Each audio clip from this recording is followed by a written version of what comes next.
Mr. Mark Anthony Morales and Miss Shara Valente. Let's give them a big round of applause.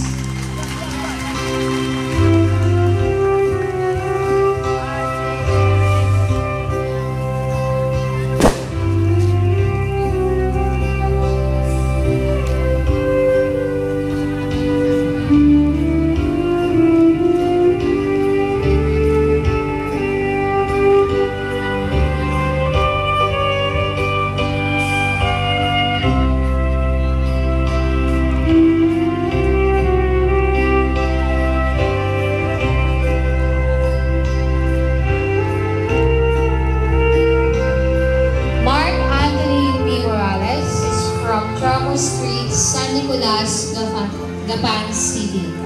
Born January 1996.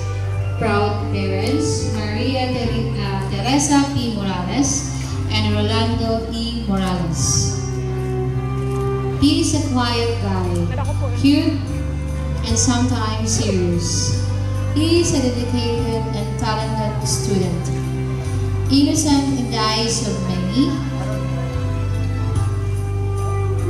but a silent, deadly killer. Anak ko po.